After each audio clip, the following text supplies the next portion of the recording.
All right. All right. So, my name's Doug Banker. I am the CAD/BIM technical specialist here at Catapult, focusing on infrastructure. Let's get right to the slides here.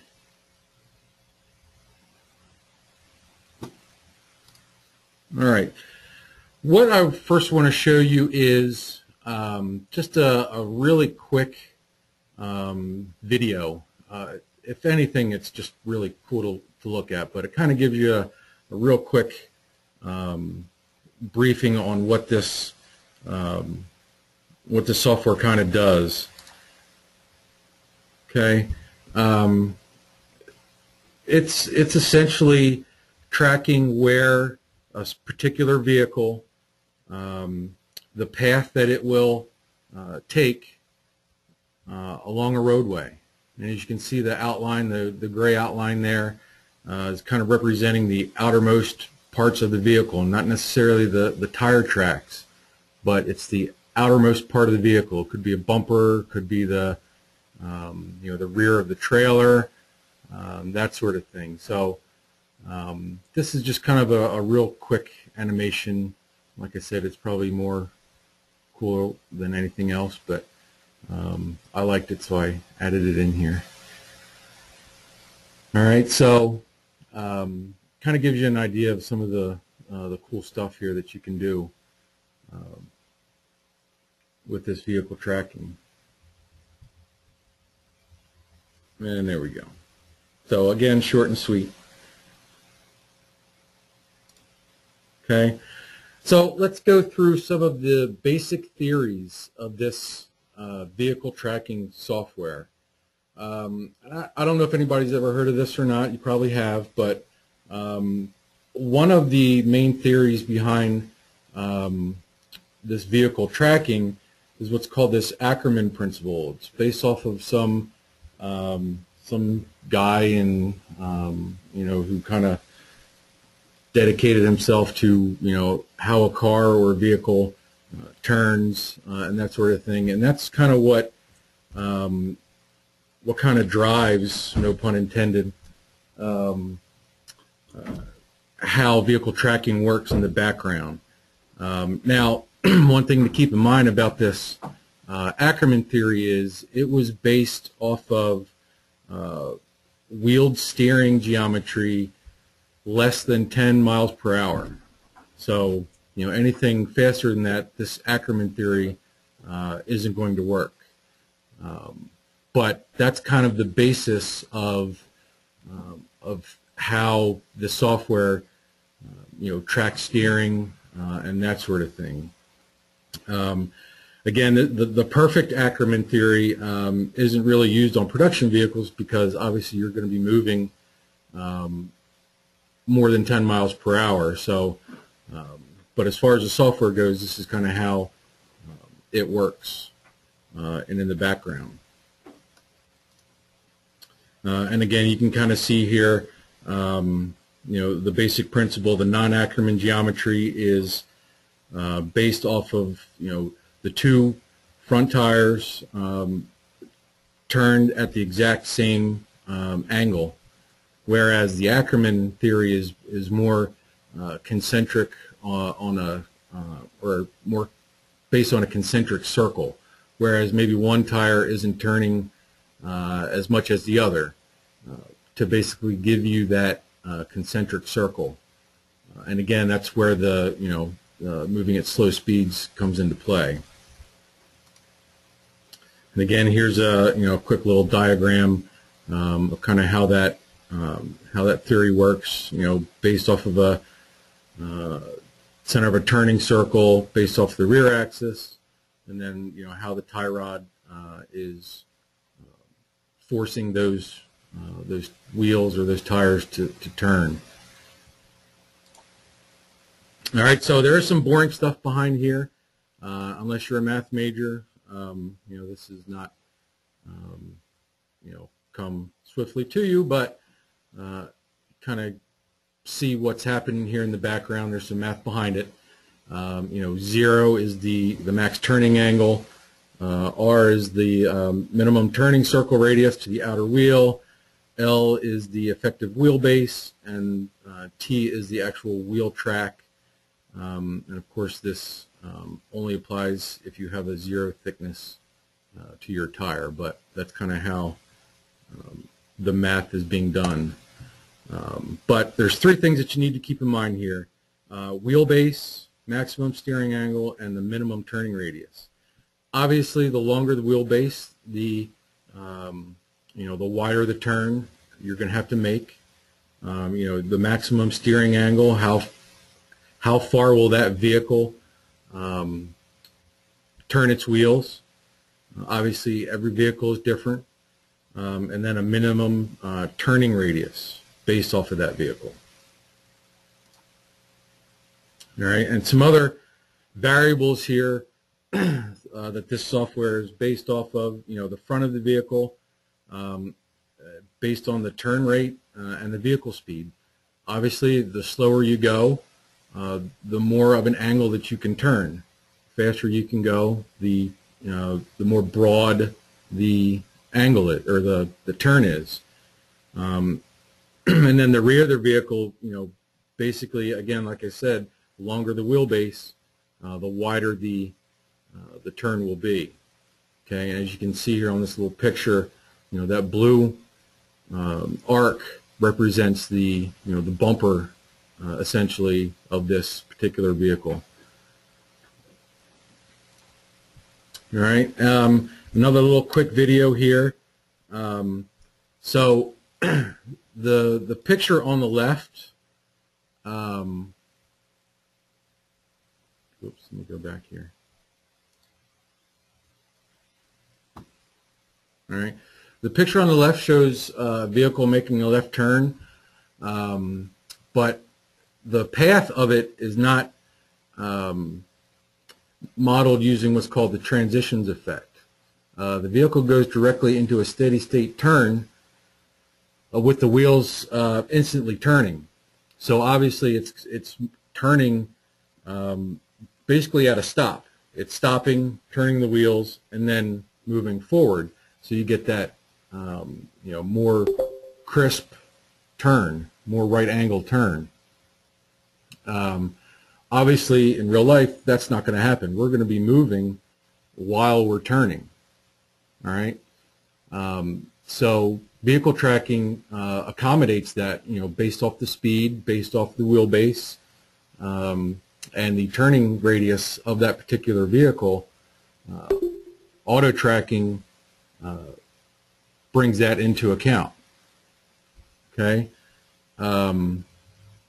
So I'm just going to go ahead and hit play so you can kind of see, how that.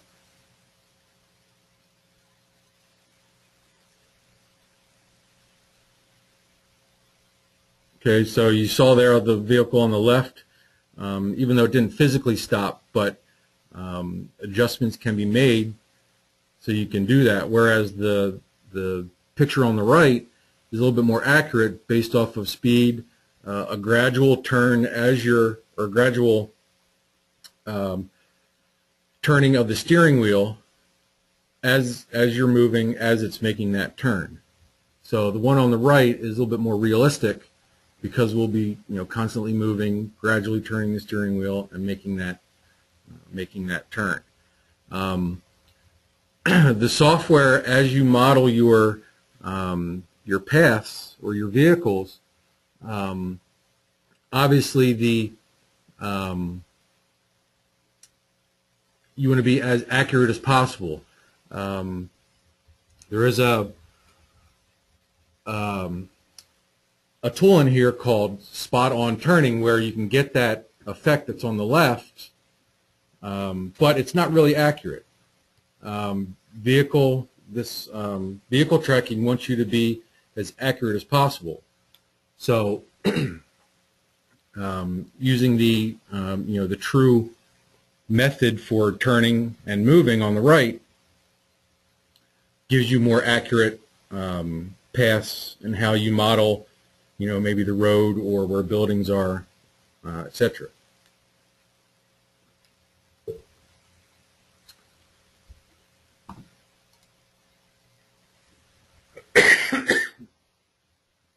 All right, so each dynamic of how the software calculates those turns, you know, encompasses the turning radii for that vehicle and the speed of that vehicle, and that's all based on, you know, those AASHTO or TAC values. All right, and we have some options here in drawing settings. Both of those can be managed here in this drawing settings dialog. As you can see on the left, there's a transitions section, right, where you can you know, limit your forward turn rate and that sort of thing. In the middle, you can see there you can do the turn on spot. Okay, you don't get it as accurate, but you can show that you know, if need be. And then your dynamics there on the right, you know, showing you know, what rule you're using, and it gets into friction factor and all that. So you can make adjustments on how you make those turns in these drawing settings. Okay, so there are some assumptions made in the software. Obviously, you know, no skidding or tire slippage occurs. Obviously, that's where we get into the, you know, the slower you go, the less skidding that will happen, you know, with your tires. It's also assuming that wheels will maintain contact throughout with the surface it's driving on. And again, tires are assumed to have point of contact within the road. You know, multi-axle sections are reduced to single front or rear axes. Okay, steered wheels on fixed axles are controlled by a perfect Ackerman linkage. So going back to that Ackerman theory of concentric circles. All right, and then, you know, the turning capabilities are going to be equal for the left and right as you turn left or right. So as we get into the software, which we will here in a second, there's a couple different drive modes available to you in this software. The auto drive, okay, which would be the most common. You can auto drive along an arc, along a bearing. You can do a manual drive, just manually with your mouse. You know, drive that vehicle along a, you know, wherever you move your mouse. Follow drive, you're just following a path that's already there, most likely a polyline. And then there's a script drive, and then you can also use what's called templates.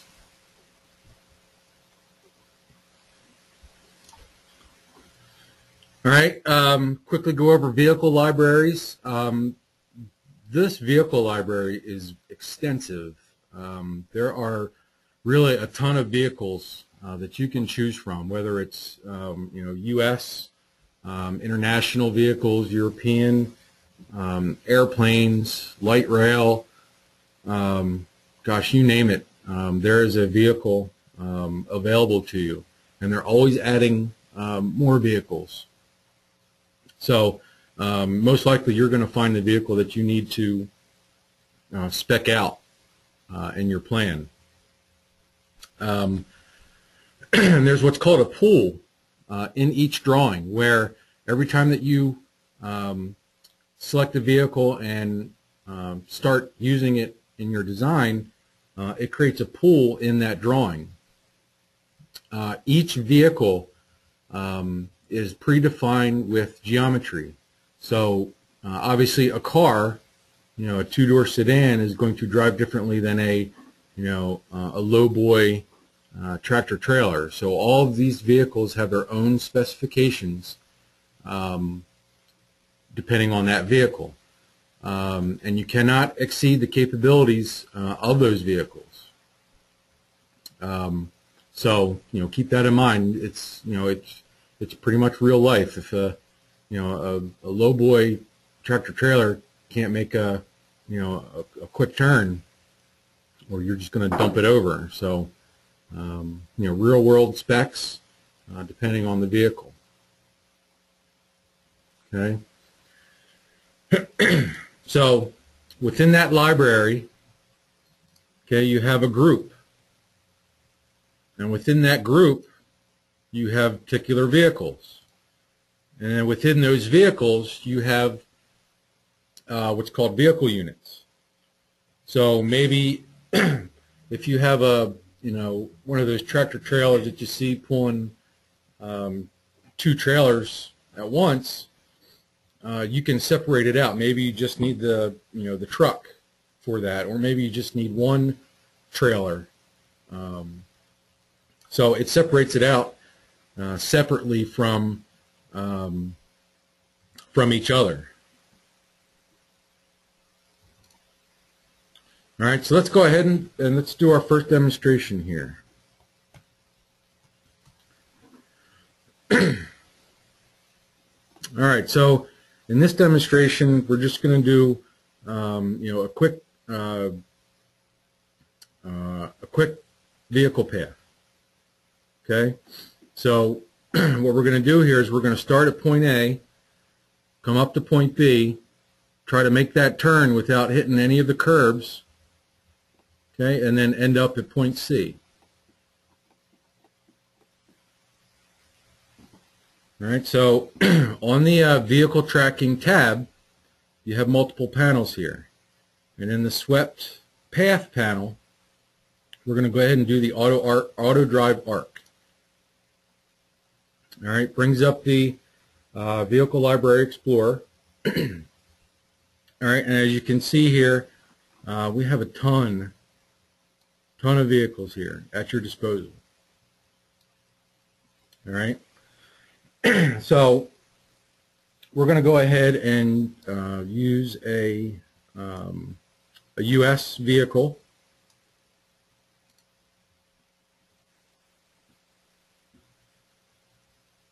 Okay, we're going to use the statewide AASHTO, and then the AASHTO 2011. There we go. All right, and then we're going to select the SBus 40.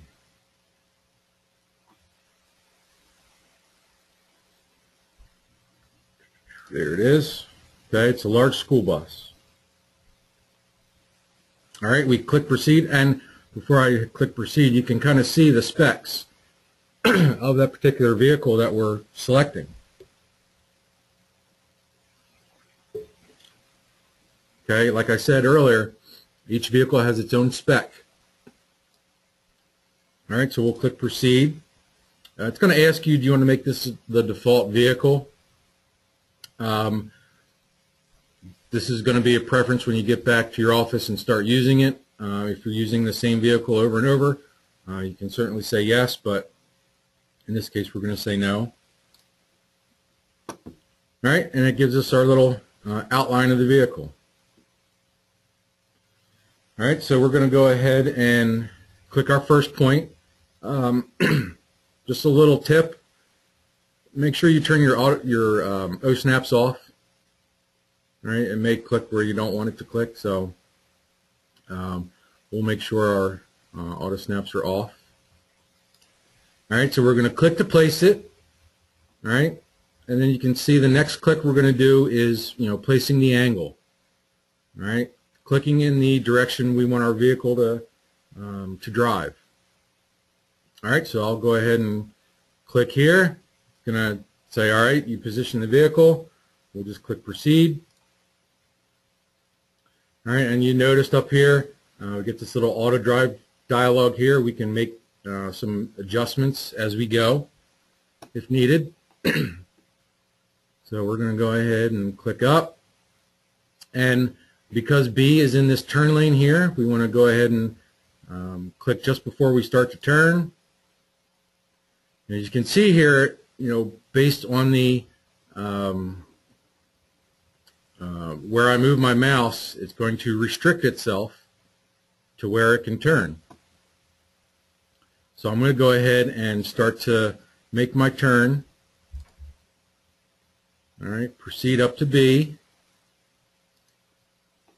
I'm going to click again, and now this is where it starts to get tricky. All right, as you can see here, based on that green line, that green path, I'm going to miss that curb, and I'm going to miss this this curb as well. So right so far, I'm looking pretty good. All right, so we click. All right, and then we can move up to C and click again.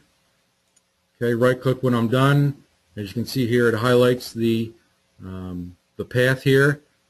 All right, the cyan line is the wheel, and this, or I'm sorry, the magenta is the wheel. The cyan is the outermost part of that vehicle, in this case the bumper. All right, so looks like we can make that turn from the turn lane pretty good. I probably went a little too far here, but because we've got a good distance here, but we're missing that curb, and boom. So that's a good path right there. All right, so let's try a different vehicle. Let's try something a little bit longer. All right, so we'll go to our auto drive arc. All right, let's use a tractor trailer. So we're going to select the WB50 intermediate.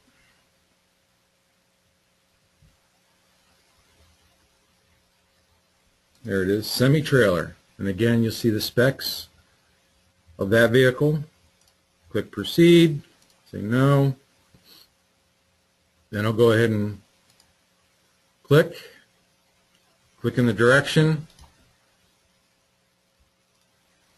proceed, and then start driving. I don't know about you, but I always tend to want to make vehicle noises as I place this. Maybe that's just me. All right, so we'll proceed up to the turn lane. All right, we'll go through B. As you can see here, this is a little bit trickier now because we have a longer vehicle. All right, and as we make that turn, we're not going to make it. Or are we? We just might make it. But you can see here the turning radius is a little bit different. So we'll click. One more time, right click.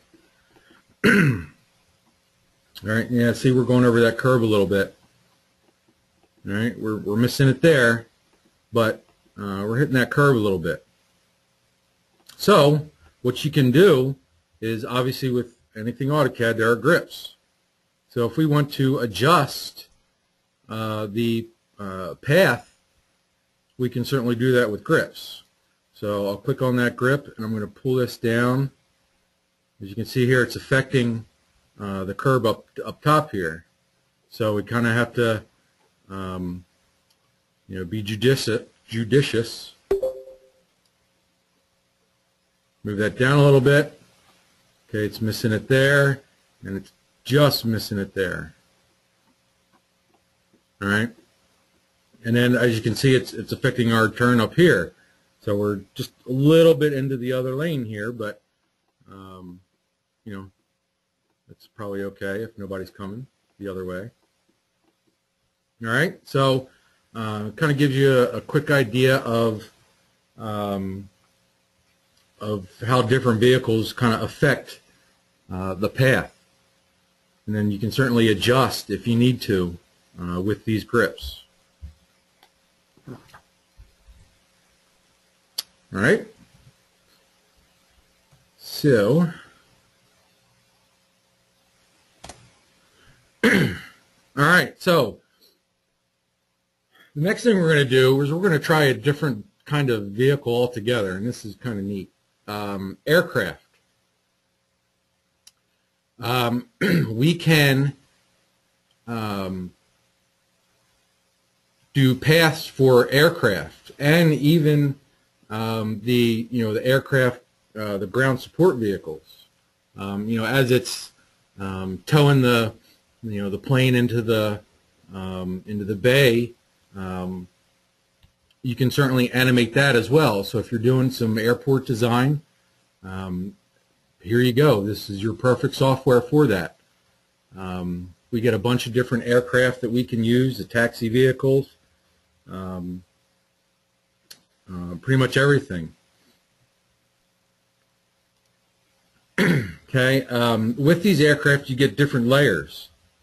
Okay, so and you can in turn get a report with that. All right, so you can really do some really cool analysis as far as aircraft goes. All right, so let me quickly show you that.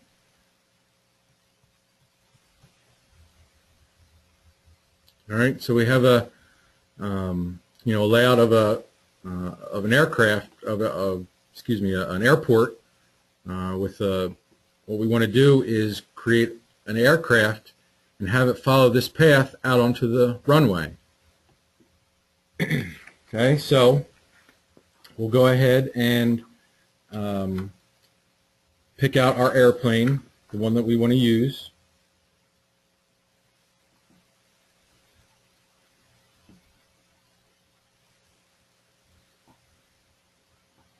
All right, we want to, in this case, we want to use a follow because we're going to follow this green polyline here. All right, so in the Vehicle Tracking tab, in the Swept Paths panel, just below here, okay, we have a follow tool. Okay, brings us to the Vehicle Library Explorer. All right, and we're going to use the aircraft support vehicles. Okay, commercial aircraft, Boeing, and then we're going to use the Boeing 737 300W with winglets. All right, we'll click Proceed. No, we don't want that default. All right, so we're going to go ahead and select this green path. All right, now we're going to get a dialog box, a settings dialog box. All right, so what we're going to set up is the tracking point. All right, when we move forward, what is our tracking point going to be? And as you can see here, you get a list of different options. All right, we are going to use the driver pilot. All right, so we're going to use the we're going to track from the driver or pilot vantage point. Okay. So now, as you can see, it places that airplane along that path based on the vantage point of the pilot. Okay, and it gives you a nice path here. Again, the cyan polyline represents the outermost part of that vehicle, in this case the wing. All right, it looks like we're going to miss, hitting any vehicles in this roadway here. All right, but we're going to go ahead and place an outline, and we're going to kind of track or follow the path that was created. So we're going to go ahead and place an outline.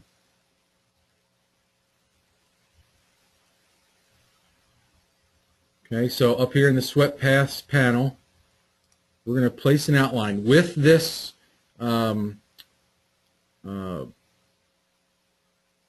selected. It has to be selected.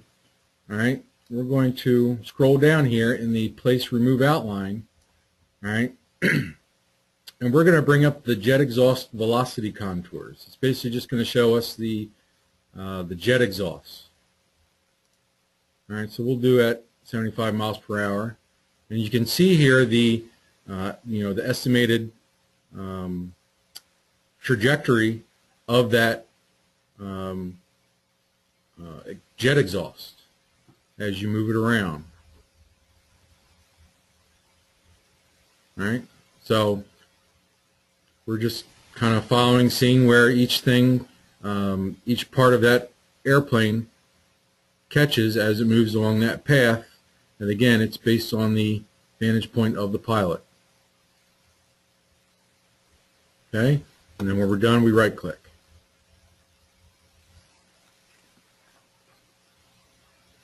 All right, so that's kind of an insight to how aircraft, the path for aircraft is generated. All right. All right, so the next thing we can do is what's called vertical clearance. So if we need to show, a vertical clearance, along hills or that sort of thing, we can certainly do that. Okay, we can do it in 2D, over a continuous polyline. Okay, as we perform this analysis, if any part of that vehicle touches or crosses that polyline that we choose, it's going to stop that analysis. Okay, so anytime it's going to, wherever it comes into contact with that particular surface, okay, it's going to stop it there and let you know, all right, this is where I've come into contact, and this, we need to make adjustments for that particular surface or that polyline. Okay.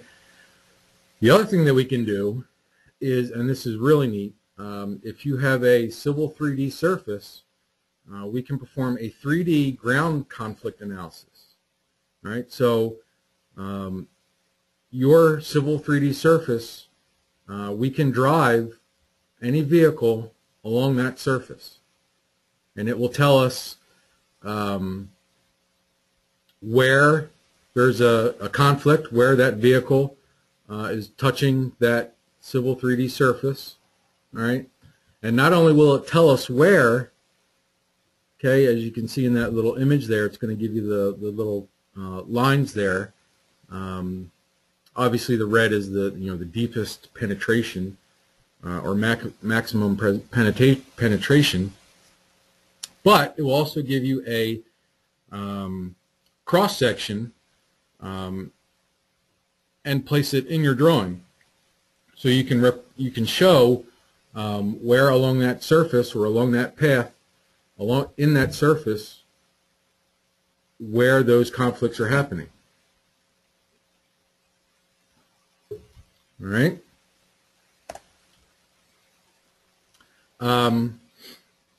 You can drive on any surface, any civil 3D surface, whether it's a corridor, surface, anything that is considered a civil 3D surface. You can drive along that path or along that surface, and it will perform those, those calculations. All right, so let's do a quick demonstration on that.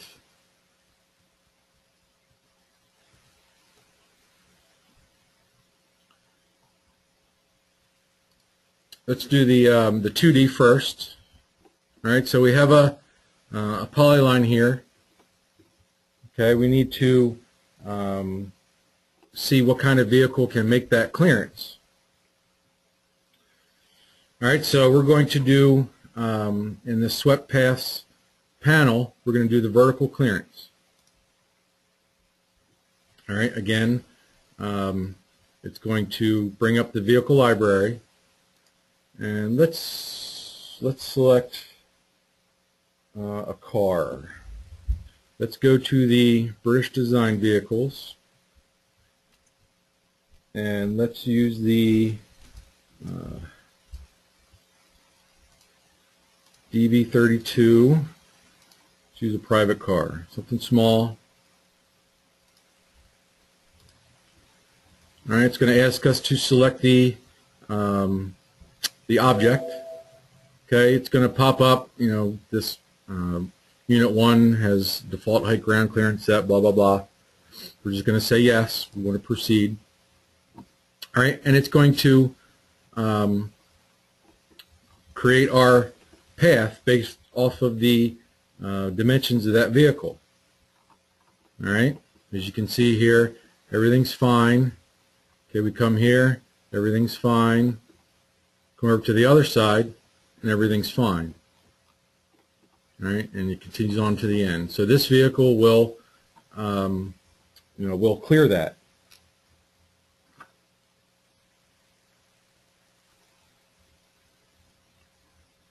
Okay, so we'll delete this. Let's try a bigger vehicle. All right, so let's go ahead and do the vertical clearance. Oops. All right, and let's try the FTA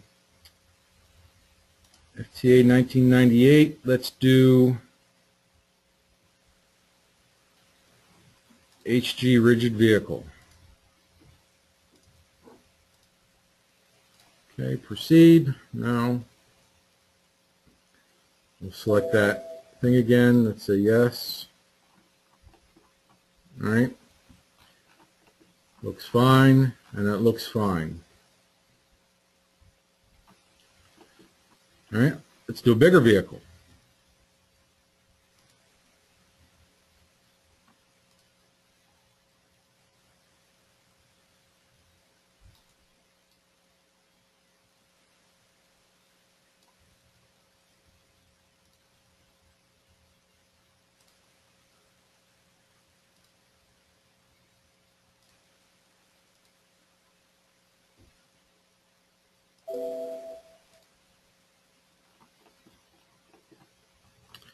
And as you can see here, it stops.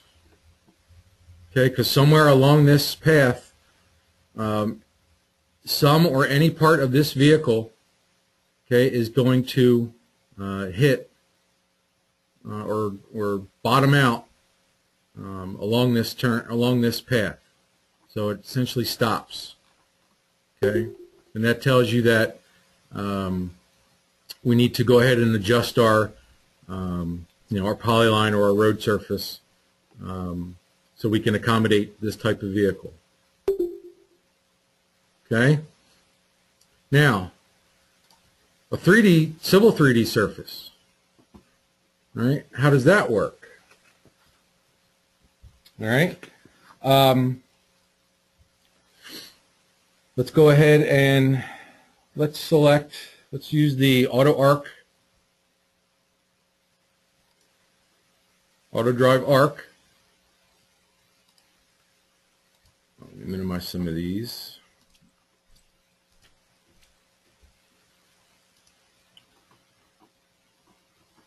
Let's use the specialist vehicles.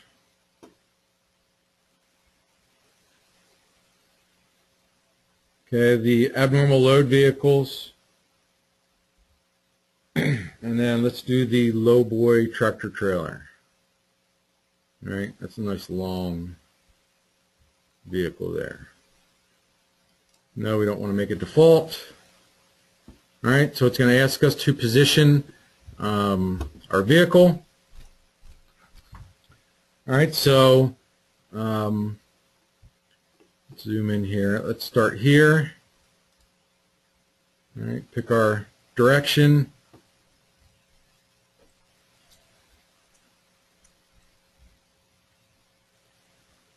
Okay, we'll hit proceed. We'll go ahead and start drawing.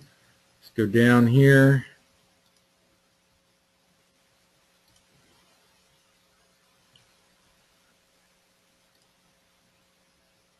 We'll make our turn, come back around,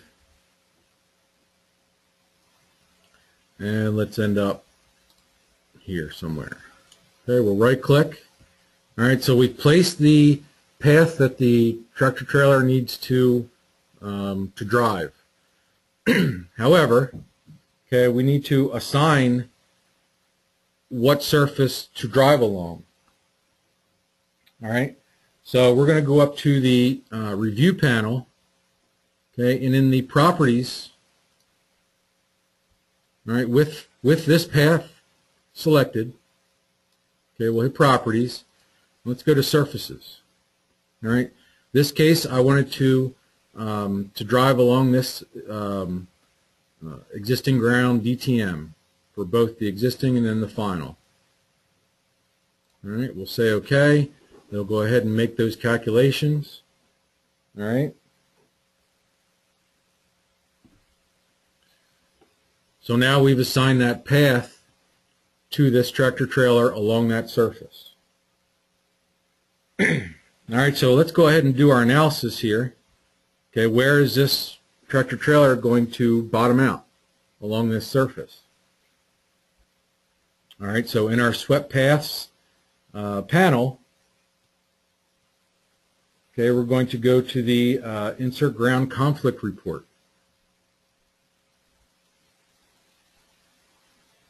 There we go. Okay, so we'll click on that. Okay, we're going to proceed with the default values. All right, it's going to go ahead and generate that report. Okay, we want to say yes. Give it a second here to calculate, and boom. All right, so as we move along this path here, you can see we're starting to get some interference here. All right, and where it gets real critical is where it starts to add these section marks. All right, so as you can see here along this path, it's adding those critical areas where that lowboy is going to bottom out. And obviously here we're going to get quite a bit here. All right. So with the little visual analysis along the path here, let's zoom out and go down here to this lower right corner. Here's the actual sections that it makes based off of those clearances.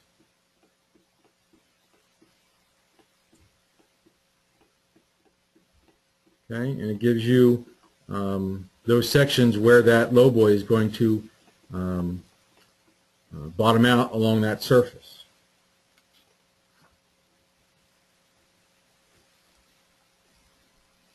All right, let's do something pretty cool here. Let's go ahead and animate this guy here.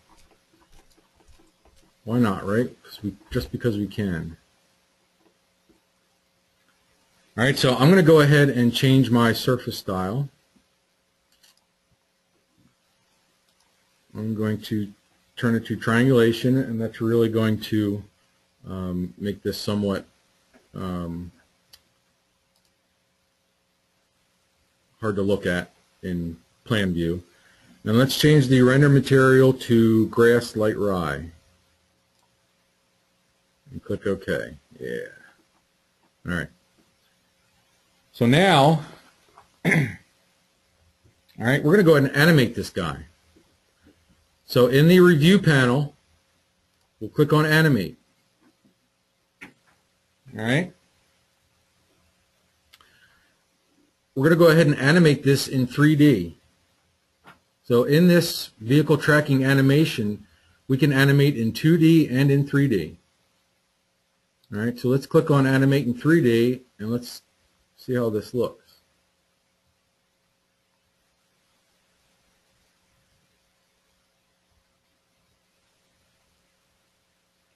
All right, let's go ahead and click play.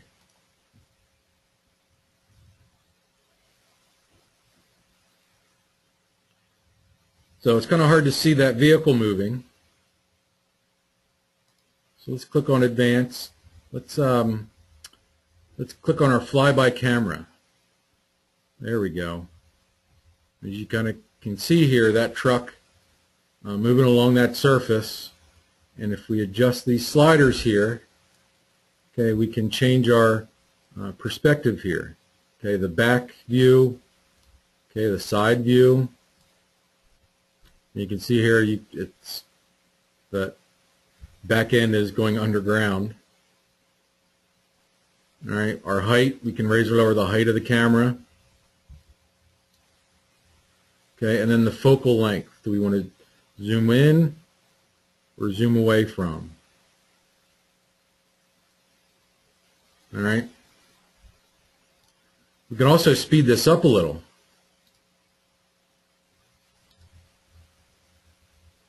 All right, let's change our camera again. There we go. And you can kind of see it. Back that camera up a little bit. All right. So that was a quick little animation to really see where that lowboy, that trailer, I should say, is going to interfere with our surface. All right. One of the many cool things you can do with this. All right.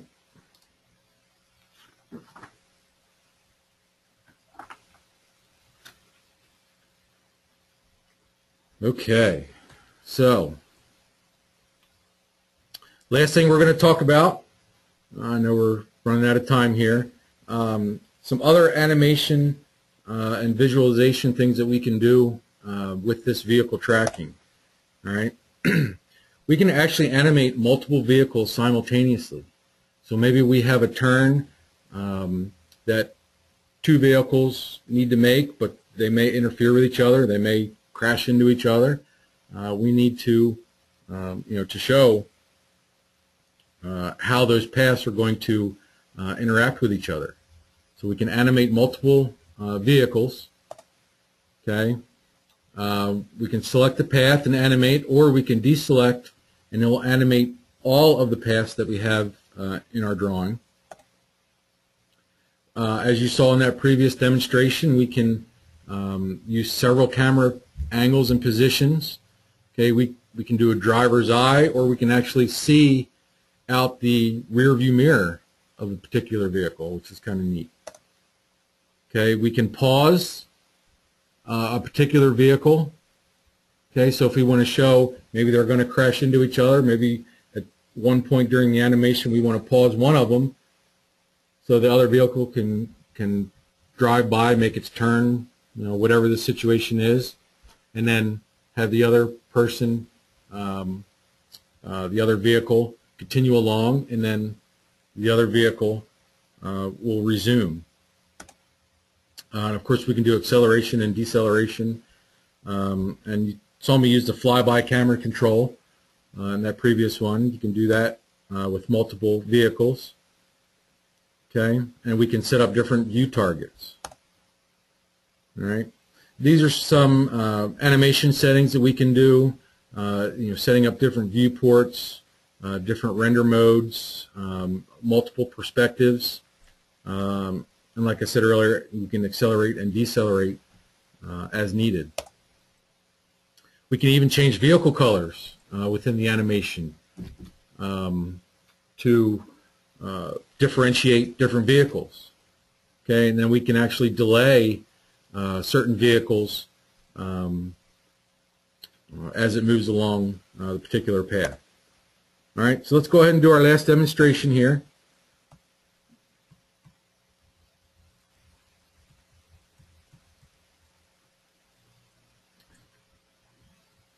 All right, so we'll zoom down here to our bottom left corner here. You can see we have two separate paths here. This vehicle is coming down, and it's actually going to back up. And then we have a vehicle that starts down here and drives its way around and up to this intersection. All right, so we can go ahead and animate both of those at the same time.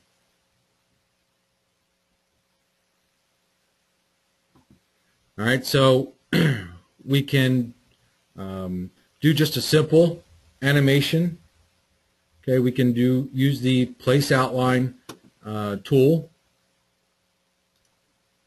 All right, so we select the path.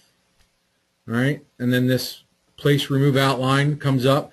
This essentially will tell us, what part of the path or what part of the vehicle we want to see when we're doing our little animation here. So let's do chassis and visibility sight lines. All right, I'm going to zoom in here so you can see the sight lines here as we move along that path. All right, as it comes down and makes that turn, okay, it's going to stop and then back up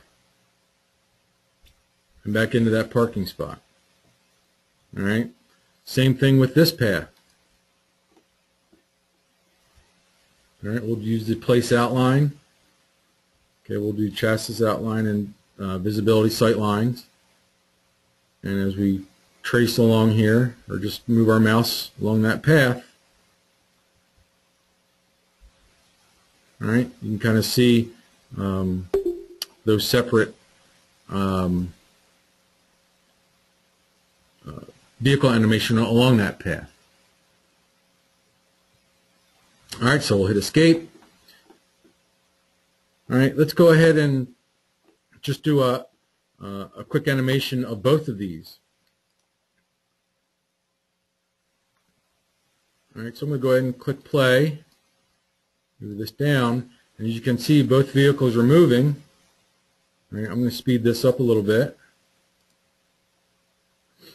Now pay attention here. As they move together, you're going to see, bam, they crash into each other. All right, at this particular area, they're going to crash into each other.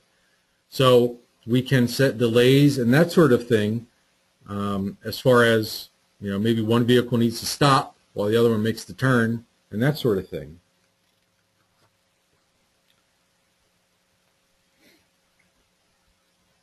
All right, so let's show how we can quickly make delays or make some modifications to our path here. All right, so we're going to select both paths. Okay, we'll bring up the animate dialog box. All right.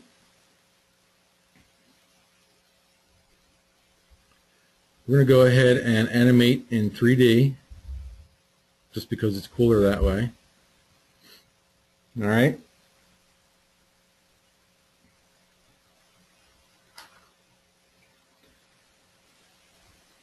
Let's go ahead. Let's make. We know they're going to run into each other in this area here, so let's put a delay in here. So let's show. See, as I'm moving that that slider, it's showing the outline where they're going to crash. So let's pause it there. All right, let's double click path 1. Okay, and we're going to set a delay here. Actually, first let's go ahead and change our color to red. All right.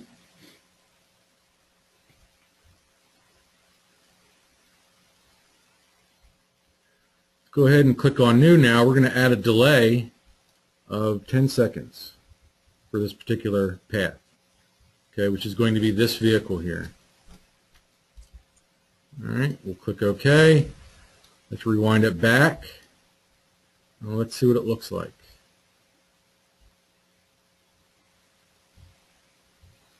Whoop. Stand by.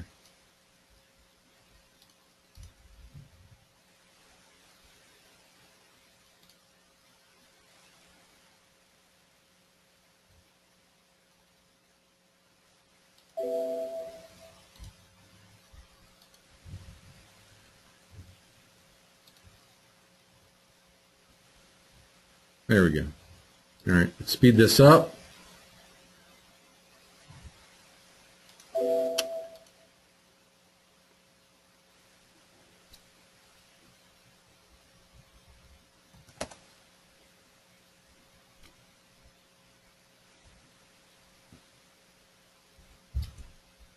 Why am I not seeing the path?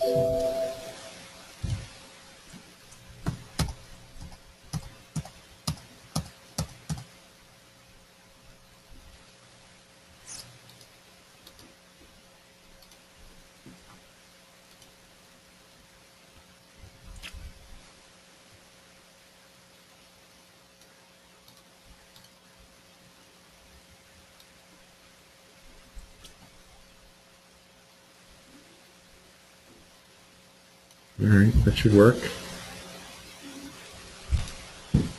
Whoops.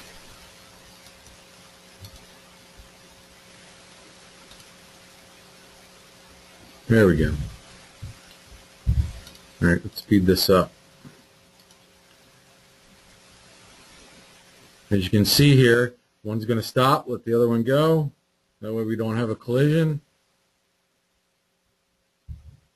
And there we go. The red truck's going to back up. And there we go. Pretty cool.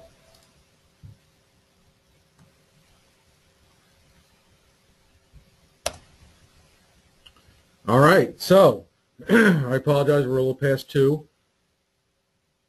I'm going to go ahead and unmute everybody. If you have a question on the Go-To Training control panel, go ahead and raise your hand, and I'll try to get to you in the order that you raise your hand. I'll do my best, but I'm going to go ahead and unmute everybody. And it looks like Michelle Young. Go ahead. A couple of questions. Are there fire trucks and garbage trucks? Absolutely. Yes. For the following of a path, like if you draw a polyline and use that to follow, a couple of things. If it doesn't work in a turn, will it like stop and give you an error? Yes. It will let you know that, excuse me, along that particular path, that particular vehicle would not make that turn based off of that individual vehicle's design criteria. So yes. Okay, and then obviously you can go in reverse, but can you do a follow path for the reverse? Like part of your path is forward and then part of it is in reverse?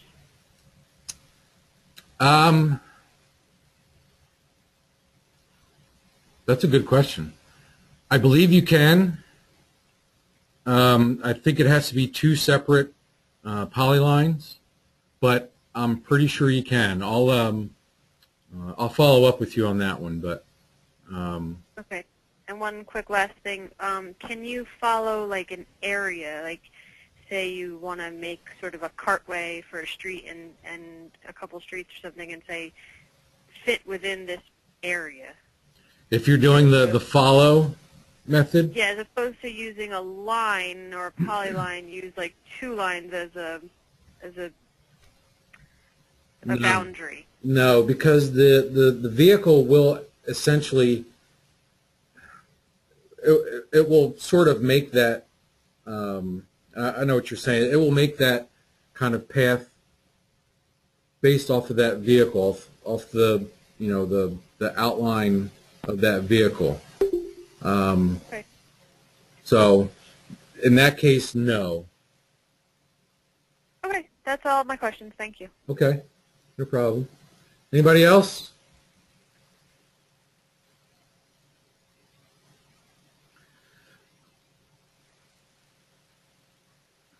All right, well, my email address is up on the screen. If you think of something after we disconnect from here, you know, be sure to shoot me an email, and I'd be glad to answer your questions. Unless there's any other questions, thank you very much for participating, and hopefully we'll see you for part 2. Thank you. Thanks, Doug. You're welcome. Thank you. Bye. Bye.